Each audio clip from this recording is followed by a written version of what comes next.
Alors aujourd'hui on se fatigue pas trop, on part de 1150 mètres, on va jusqu'à 1800 là-haut et puis on va faire un tour de crête en redescendant gentiment. Voilà. Le temps est un peu chaud. Alors on pourrait... Hier je téléphonais à une cousine, puis on a parlé de choses et d'autres, et bon, des choses qui ne vont pas dans ce monde. L'avortement, donc ce qu'on a dit un peu. Et puis elle, à la fin, elle me dit bah non, tu m'as pas convaincu. Bah, j'ai dit quand même, ces petites têtes, voilà, c'est quoi? Ce que j'ai dit, c'est soit un être humain, soit c'est pas un être humain. Et si on dit non, bah on dit le génome, non, le génome. Il dit que les scientifiques disent qu'il y a tout le programme est là. Non seulement de l'être humain, mais aussi de la personne. Alors, tu dis qu'est-ce que c'est qu'embryon? Oh bah de toute façon, maintenant on n'appelle pas ça comme ça. Et puis ce sont des cellules. Alors on peut répondre, oui, des cellules, mais l'homme aussi, l'être humain formé, ce sont des cellules aussi.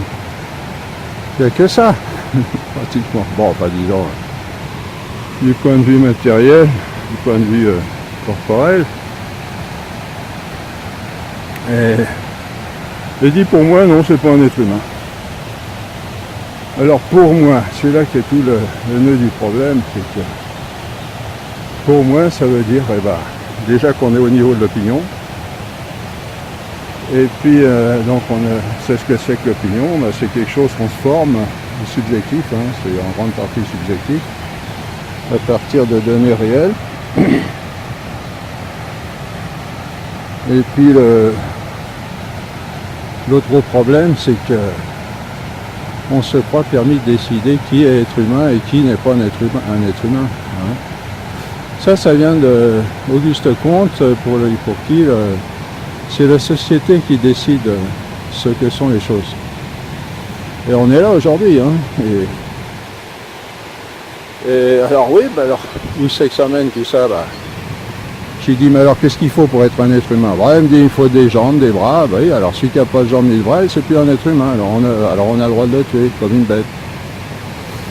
Et puis il y a aussi ces dérives qui ont été comme l'esclavage. Bon, c'est un gros sujet, mais l'esclavagisme, c'est un gros sujet, mais c'est quand même pas normal de réduire des hommes à l'état d'esclaves, à l'état des gens qui perdent leurs droits, qui perdent leur liberté, etc. quoi. Et là, c'est une époque où on avait décidé que les Noirs n'étaient pas des êtres humains à part entière. Même qu'on dit à un moment donné que les femmes n'ont pas d'âme, donc ils ne sont pas non plus vraiment des êtres humains. Il y a aussi la race pure du temps du nazisme, et les juifs qu'on devait exterminer parce qu'évidemment, on ne sait peut-être pas trop pour quelle raison, mais en tout cas, le fait est qu'on ne les considérait pas comme des êtres humains, puisqu'on les a exterminés comme des bêtes. Voilà, tout ça, ça peut mener à beaucoup de dérives. Le gros problème, c'est est-ce que c'est à une personne ou à un groupe de personnes de décider ce qu'est un être humain ou ce qui n'est pas un être humain. Mais plutôt, quand on va être dans la vérité, il faut être objectif. Et l'objectivité nous dit qu'il y a tout dans l'être humain. Au départ, il y a tout le génome, il y a tout est inscrit là, et non seulement le genre, mais aussi la personne elle-même. Il y a la carte d'identité. Et puis, je voulais dire quelque chose. Donc, il y a tout au départ. Il faut être objectif, il faut voir ce qu'est l'être humain. Alors évidemment, avant, il y a l'ovule et le spermatozoïde, là on ne peut pas dire que c'est un être humain. C'est quelque chose qui peut faire qu'il y a un être humain si ça se réunit. Mais une fois que c'est réuni, que l'ovule a été fécondé, Eh ben, il y a l'être humain dès le départ. Et il le dit, ça, les scientifiques, ils disent, ils savent même pas trop d'ailleurs, ça va tellement vite à ce moment-là, qu'ils disent, ça fait comme un éclair. Ils savent pas très bien ce qui se passe à ce niveau-là. Mais le fait est que, même sans rentrer dans la religion, le fait est que tout l'être humain est là dès le départ. Il n'est pas formé encore, mais il est en voie de formation et on sait que ça va très vite. Les cellules se multiplient très très vite. Alors on dit ce sont des cellules aussi. Bon, j'ai l'air de dire, bon, on peut enlever quelques cellules. Ben non, mais on a compris tout de suite, ce ne sont pas des cellules comme les autres. Ce sont des cellules qui ont justement le pouvoir, qui tiennent en elles-mêmes tout le pouvoir de reproduire un être humain, de développer un être humain. Et voilà, et puis les enfants handicapés aussi à ce moment-là. Bon, maintenant on les avorte au début, on croit que l'affaire est réglée, mais un enfant qui est né handicapé, bah, qu'est-ce qui va empêcher de le mettre à mort? Et on va peut-être y venir bientôt, malheureusement, j'espère que non, mais... Bah oui, parce que c'est pas vraiment un être humain, il n'a pas l'intelligence, souvent il n'a pas d'autonomie, ou une autonomie assez réduite. Alors pourquoi ne pas voter, si c'est nous qui décidons ce qu'est un être humain et ce qui n'est pas un être humain? Après, bah, les voyous, on peut dire aussi, bah, ils ne sont pas des êtres humains puisqu'ils ne respectent pas la société. Ils volent, ils tuent, et, bon, ils se dégradent aussi eux-mêmes. Alors pourquoi pas faire une loi pour dire, les voyous, bon, c'est ce qu'on appelait la peine de mort, mais la peine de mort c'était au bout de, si on peut dire, d'après certains actes répréhensibles.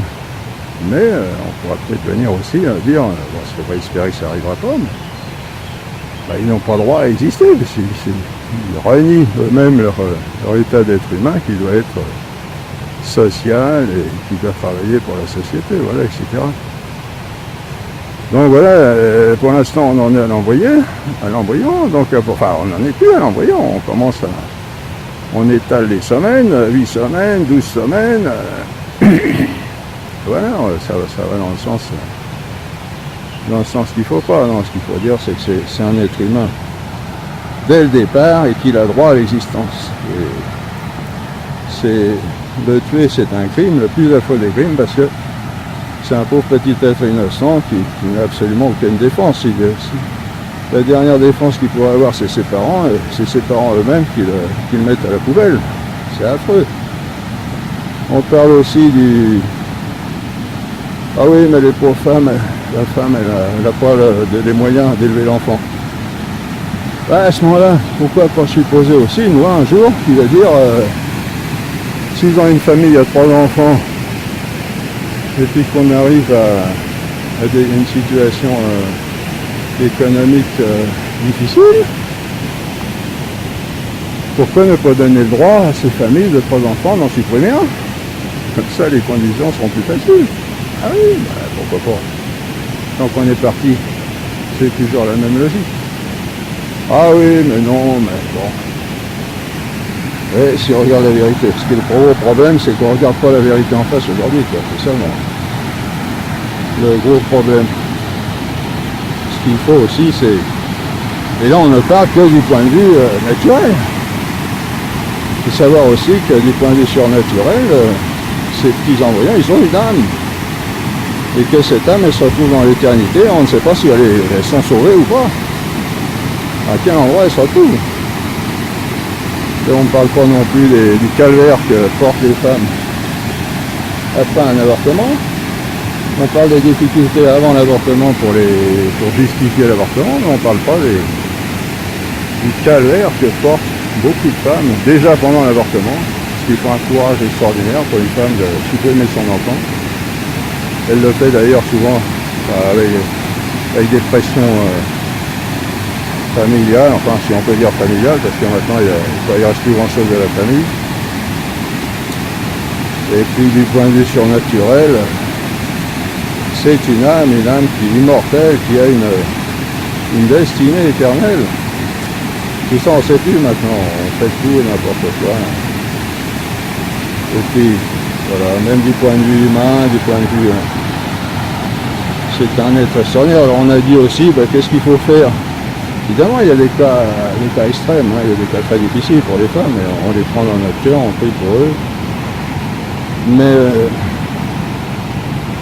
ce qu'il faut, c'est retrouver la valeur de l'acte sexuel, comme on le disait, l'acte conjugal plutôt. Déjà que chaque acte conjugal est porteur d'une possibilité de naissance d'un nouvel être humain. C'est ça qu'il faut voir. Alors on focalise sur la sexualité. Ah, il faut avoir une bonne sexualité. La sexualité en soi, c'est rien du tout. La sexualité en soi, c'est... On focalise sur le plaisir. Et le plaisir, c'est comme quand on mange, on a du plaisir, mais le principal c'est de manger, c'est pas d'avoir du plaisir. Et il y en a qui l'ont fait aussi. Et donc, il faut focaliser surtout sur le fait que on a un merveilleux pouvoir extraordinaire de créer un enfant, on peut le dire presque. Bon, c'est pas le même terme créé au même sens que la création de Dieu, mais on a le pouvoir de créer un être humain qui est le fruit de l'amour de deux personnes qui s'unissent et le paroxysme, la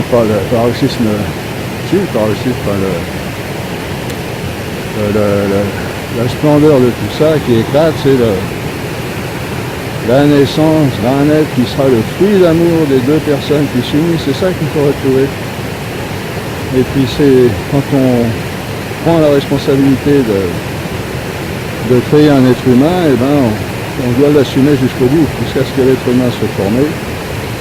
Et même après, comme on le disait, les enfants, ils aiment avoir leurs parents, et ils aiment avoir leurs parents même quand ils sont majeurs, même quand ils sont devenus autonomes. C'est ça qu'il faut retrouver, toute la beauté, la valeur de l'amour que Dieu a créé, nous a donné. Il a mis dans nos mains le pouvoir de créer des hommes, c'est ça qu'il faut retrouver. Et chaque acte sexuel, conjugal, entraîne la responsabilité de l'existence d'un être humain. Chaque fois que deux personnes s'unissent sexuellement, elles devraient prendre la responsabilité d'amener à l'existence et jusqu'au développement complet un être humain. Il ne s'agit pas de coucher ensemble, d'avoir du plaisir et faire des parties, c'est affreux, vraiment horrible. Il faut retrouver cette beauté de l'amour. Puis les gens sont pas heureux en fin de compte, ils sont malheureux. C'est tout et n'importe quoi, c'est galvauder tout ce qu'il y a de plus beau et ça n'apporte jamais rien de bon. Voilà, on en reparlera. C'est ça qu'il faut retrouver. Alors on va là-haut, sur la gauche, et puis on va faire cette crête là, en face là, en allant sur la droite. Là, puis on va redescendre tout doucement là, jusque là, en principe.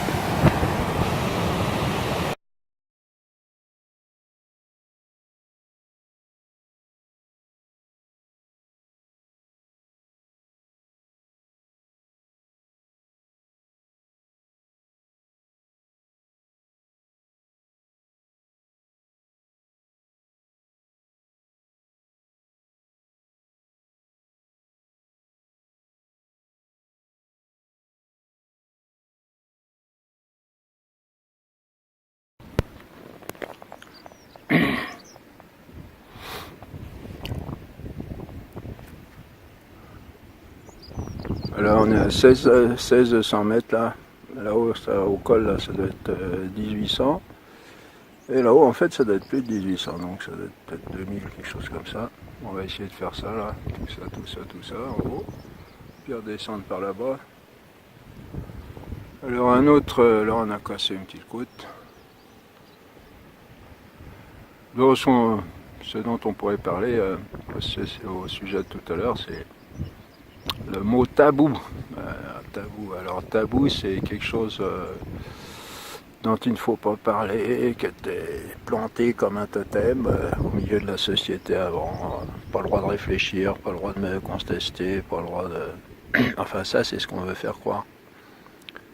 Et on prend un malin plaisir aujourd'hui à renverser tout ce qui s'appelle tous les vieux tabous qui étaient là, on ne savait pas trop pourquoi, il fallait les respecter, mais on peut tout aussi bien faire autrement, disent-ils. Ah, c'est embêtant parce que quand il y a quand même une expérience séculaire, pluriséculaire de gens qui étaient quand même intelligents, hein. C'est pas parce qu'on a une belle technique aujourd'hui qu'on est plus intelligent qu'avant. Et qu'avoir le latin, la langue latine déjà, c'est extraordinaire, hein. Elle dépasse de beaucoup la complexité, la profondeur et l'intelligence de beaucoup de langues européennes ou même du monde. Et dans ces siècles, eh ben, il s'est établi une certaine expérience de la vie, des choses, de l'homme, et puis on a appris à vivre, qu'est-ce qu'il faut faire en fin de compte, l'homme il cherche le bonheur, et puis eh ben, il va essayer de trouver tous les moyens de vivre heureux sur la terre, lui-même et puis avec les autres. Alors, tiens, c'est quoi ça là-haut? On dirait, je sais pas, c'est pas des aigles. 2, 4, 6. Ah oui, c'est peut-être bien des aigles ça. Ou des, comment on appelle, des gypaètes aussi on a.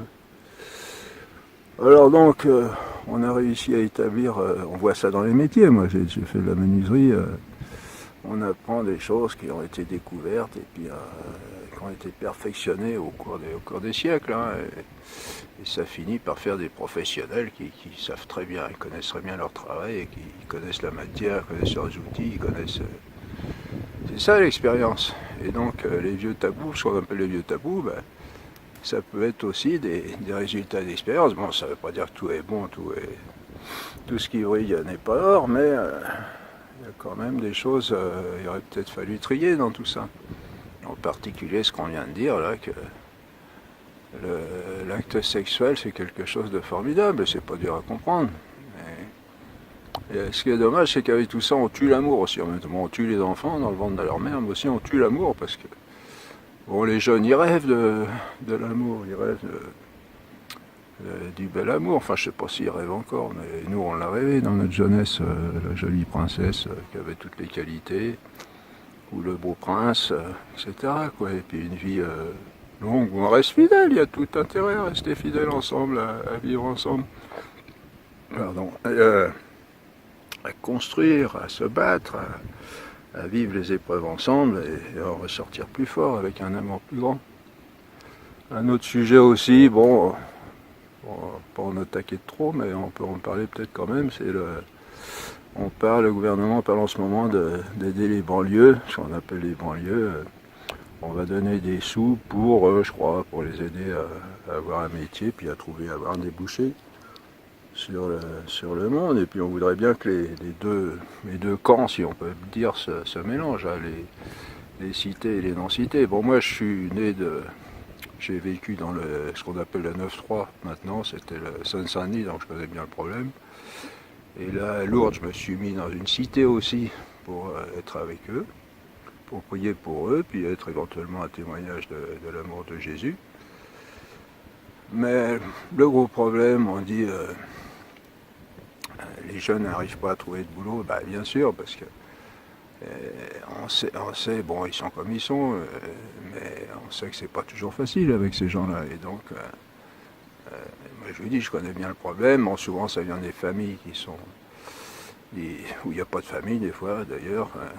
Mais en fin de compte, tout est un problème d'éducation. Et d'abord, un problème de respect de l'autre. Respect de l'autre. Et c'est ça qu'on attend. Vous voyez, les Asiatiques, ils ont appris ça. Hein, ils sont peut-être pas forcément tous chrétiens, mais il y a un certain respect de l'autre chez eux. Ils savent qu'on leur apprend qu'on se construit avec l'autre. On ne se construit pas tout seul, on se construit avec l'autre. Et vous ne verrez jamais d'opposition, d'immigration par rapport aux Asiatiques. En général, on les accueille très bien parce qu'ils ont ce respect. Alors que d'autres, bon, ils sont comme ils sont, mais ce qu'il faudra apprendre, c'est le respect. Alors dans notre société, est-ce qu'on apprend à respecter les gens? Est-ce qu'on apprend, quand on voit des jeux où on tue avec des armes d'autant plus perfectionnées? Moi je ne connais pas bien les choses, mais j'imagine que ça doit être il y a tout ce qu'il faut, hein. Il y a le sang qui coule, il y a tout. Bon, les jeunes, on leur remplit la tête avec ça, puis des films de sexe et tout, machin, où tout est basé sur le plaisir personnel, sur le mépris de l'autre, sur la domination de l'autre. Il faut qu'à voir sur la route, hein. Bon, c'est pas dur à comprendre. Ça serait si simple, bon, on se rend pas compte, mais ce qu'on fait aux autres, et quand les autres nous le font, ben, on n'aime pas trop. Et on revient à la parole de Jésus, ne faites pas aux autres ce que vous ne voudriez pas qu'on vous fasse à vous-même. Et en fin de compte, il faut revenir à l'évangile. Mais pour dire tout ça, c'est un problème d'éducation, en fin de compte. C'est un problème d'apprendre à vivre ensemble, apprendre à peut-être pas aimer l'autre, c'est déjà beaucoup demandé, mais à respecter l'autre. Et pour ça, il faut redécouvrir ce qu'est la nature humaine, ce qu'est un être humain. C'est pas n'importe quoi, c'est pas un objet. Alors quand on nous fait voir comment on considère la femme comme un objet de plaisir aujourd'hui, voilà. À la limite, des fois, on aimerait mieux la poupée gonflable chez soi qu'une femme véritable. Faut voir où on en est. Je crois bien que j'ai entendu parler dans une vidéo des gens qui vont se marier avec leur poupée gonflable. Alors, on a vraiment tout et n'importe quoi. C'est la folie complète. Alors comment vous voulez que des gens qui sont remplis, qui ont la tête remplie de choses comme ça, ils puissent s'intégrer avec d'autres qui ont quand même eu, il reste encore, heureusement, je pense, qui ont eu une éducation où justement on apprend à respecter l'autre, à construire avec l'autre un monde meilleur. Voilà. Donc on en revient à l'évangile en fin de compte, c'est Jésus qui avait raison, aimez-vous les uns les autres. Et tout ce qu'on désire c'est d'être aimé, et donc commençons par le faire nous-mêmes.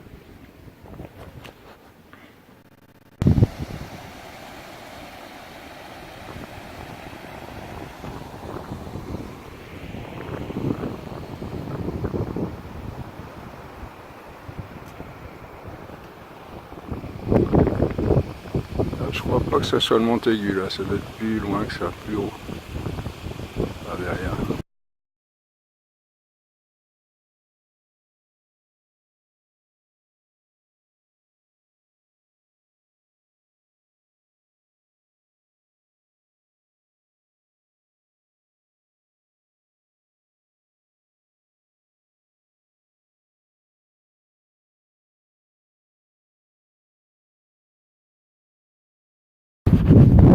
Là on est arrivé au col, 1800 mètres, en presque 3 heures. Bon.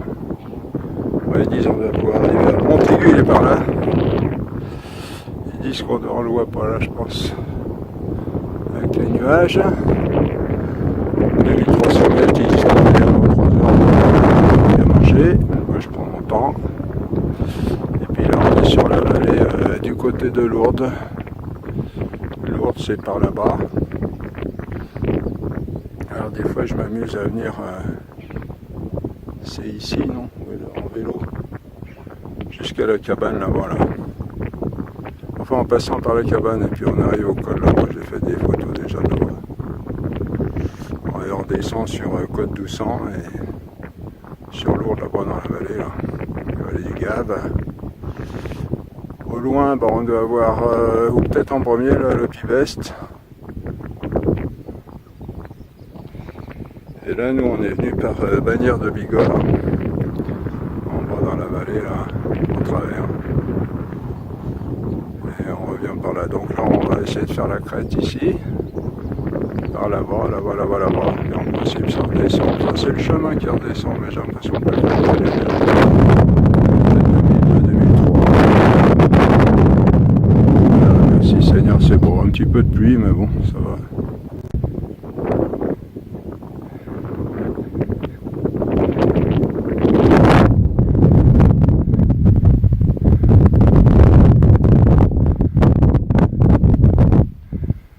La danse des nuages dans la montagne, ça j'aime énormément.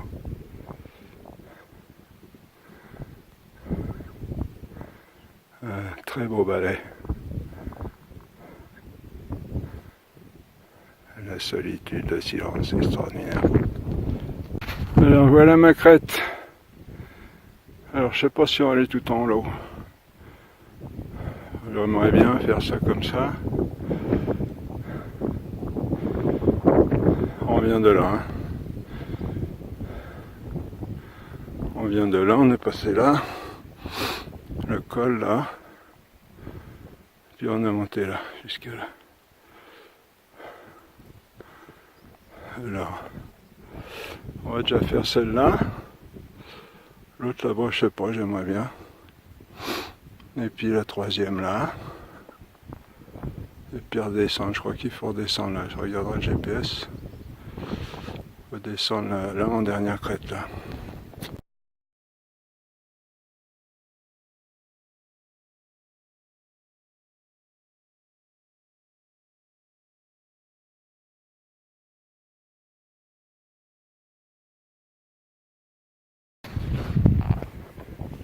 Voilà, attention à la marche.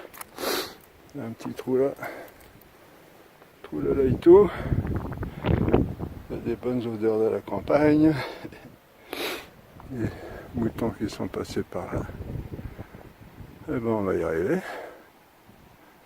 C'est merveilleux. Je me demandais ce que j'allais trouver et puis voilà. Là encore un petit mot sur l'avortement. Le problème c'est que le gros problème, déjà c'en est un au départ, mais c'est au jugement dernier, les femmes qui ont avorté et tous ceux qui ont participé à l'avortement, si c'est vraiment un crime, c'est tuer un homme, et ça c'est passible de l'enfer éternel. On n'y réfléchit pas à ça, le monde d'aujourd'hui nous écarte de toutes ces pensées-là, mais il y a une chose qui est sûre, c'est qu'on va aller de l'autre côté, c'est sûr. Et là, tout le monde s'en doute, il y a quelque chose, et l'enfer c'est quelque chose vraiment d'affreux. Il y a des gens qui ont, sur YouTube, il y a des vidéos des gens qui ont vécu la mort et qui sont revenus dans leur corps, et bon, le Seigneur leur demande de témoigner de cette chose horrible là, si on se conduit mal. C'est pas une imagination ni une fable.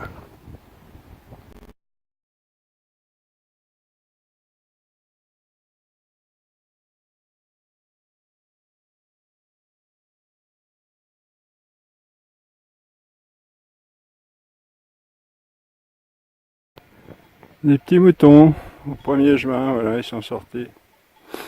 Et l'herbe commence à bien pousser, bien verte. Alors voilà le Montaigu, on le voit, j'en profite, il y a un petit trouvé dans les nuages. Vous voyez là en haut, là, 2300 mètres. Pas très loin. Et puis on va aller là, sur la crête là-bas. Les nuages arrivent un peu. Et on vient de là-bas. Oui, j'ai oublié aussi, on est au point culminant, là en fait c'est 1845, j'aurais cru un peu plus haut. Alors au fond là on voit une petite ville, là, c'est peut-être bien un Bagnères de Bigorre là-bas. Ça se dégage un peu, il y avait de l'orage par là tout à l'heure.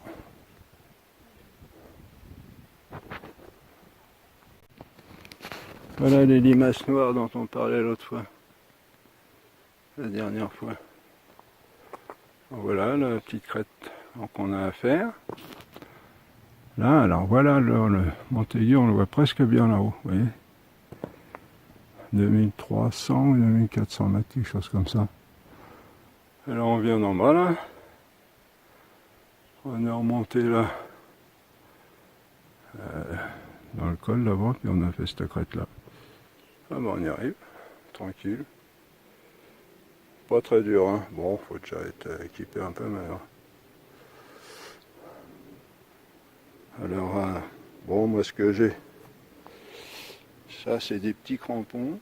C'est bon pour la neige assez dure et l'herbe. Très bon pour l'herbe, ça. Parce que l'herbe ça glisse. J'ai des gros crampons quand la neige est un peu molle, dure. Des raquettes qui sont... alors attendez, voilà. Ouais, ils sont derrière, j'ai pas le... Et puis des... Qu'est-ce que j'ai encore? Bon, des bâtons, évidemment. J'en ai des télescopiques. C'est pas mal. Pour les ranger. Quand on n'a pas besoin, on les met quand il y a des grands chemins larges. On les met dans le sac, puis là j'ai des fabrications maison pour la neige, les embouts. Alors quand il y a des tempêtes de neige ou de pluie avec beaucoup de vent, on voit plus rien. Il faut avoir soit une casquette à grande visière, soit des lunettes de motard un peu. Et voilà. Prévoir toujours un vêtement chaud parce qu'en haut il fait toujours plus froid qu'en bas.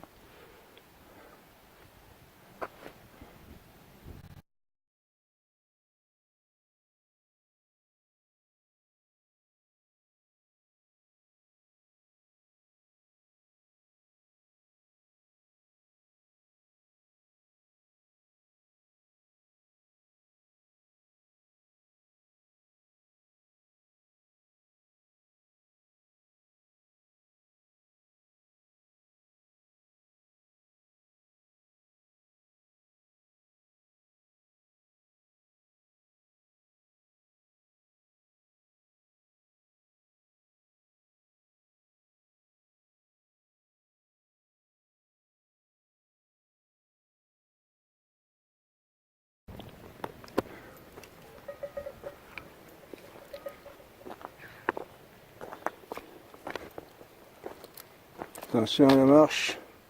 Oh, c'est beau. Magnifique. Là, on est sur le nord, là.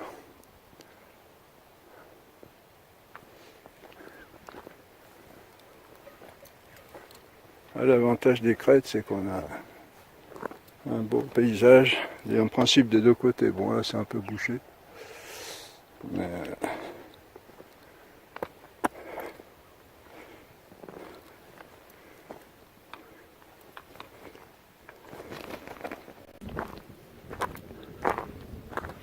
là, ça doit être la dernière étape, dernier sommet, si on peut dire. Là, on tourne autour de 1750, 1800. Plutôt 1700. Voilà, ça se dégage, les nuages viennent, s'en vont. À droite. On va revenir en bas là. Une corneille. Deux corneilles, quatre corneilles. Des fois elles sont bruyantes là, elles disent pas grand chose. Mais une fois il y en a qui me. Je m'étais assis, et puis elle me dit je putais par derrière, quoi, ça veut dire les fiches le camp, t'as rien à faire là. Bon. Alors moi j'aurais dit pareil.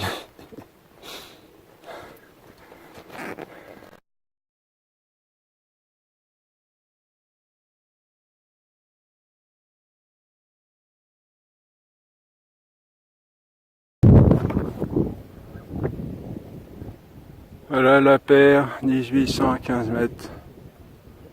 Là vers le nord, vers l'ouest, comment dire, lourde là par là-bas, mais.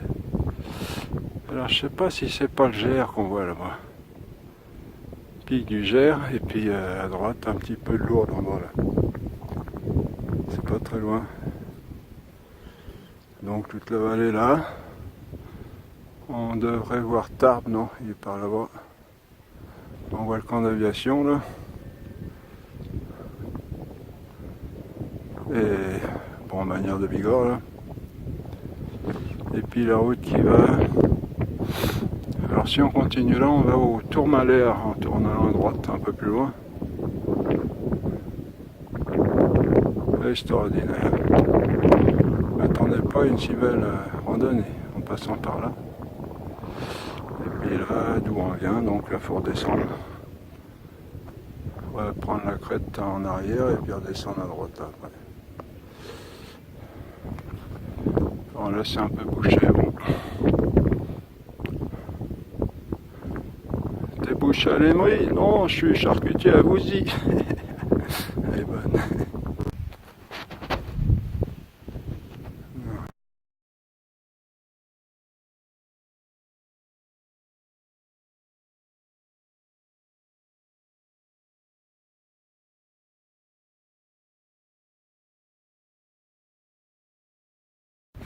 On a fait la crête là tout à l'heure. Et puis maintenant on va redescendre là, par en bas, par là, à gauche. Bon bah je me suis trompé, c'est pas en bas là. Et je remonte un petit peu, ce chemin il va plutôt par là.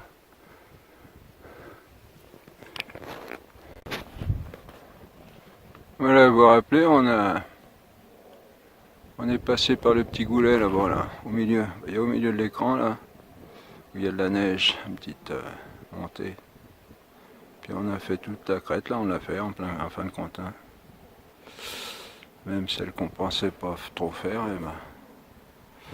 Oui, pour terminer, alors c'est sûr que toutes ces paroles-là sont pas très réjouissantes, mais bon, il faut savoir que l'affaire est grave. Le recours, eh ben, c'est la confession, un sacrement de pénitence pour ceux qui sont baptisés. Puis ceux qui ne sont pas baptisés, ben, il faut aller se faire baptiser, enfin recevoir l'enseignement de l'Église. Et c'est vraiment une libération, hein. Le sacrement vous libère la conscience, parce que là, les pauvres femmes, elles ont un poids de conscience. Alors non seulement les femmes, mais aussi tous ceux qui ont participé à un avortement, directement ou indirectement, c'est-à-dire directement en induisant la femme, même des fois on sait, avec violence, hein, sous menace de séparation, etc. Et puis indirectement, ben, en ne réagissant pas. En ne réagissant pas, et donc c'est une certaine qui dit rien consent. Voilà, mais c'est grave, très très grave, parce que c'est le meurtre d'un homme, on ne se rend pas compte, on ne veut pas s'en rendre compte, mais c'est pourtant la vérité, c'est la vérité de l'Église. Un jour on se retrouvera devant elle, hein, au paradis, enfin au jugement dernier je veux dire. Voilà, là je sors de chez le coiffeur, vous voyez, pas mal. Hein. On finit par avoir un beau temps.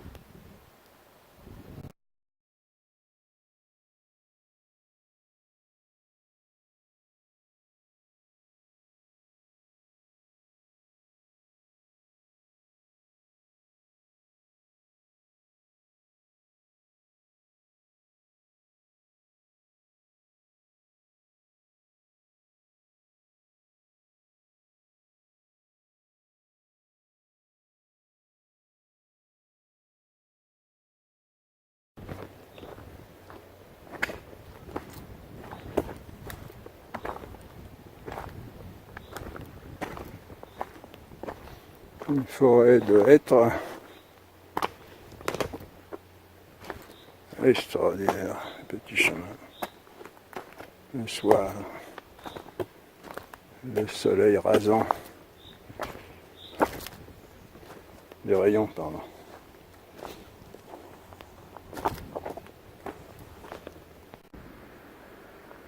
Et voilà, on était là-haut, où il y a la neige en V, là, en face. Puis on était à droite sur le mont, là. On a fait tout le cirque. Magnifique.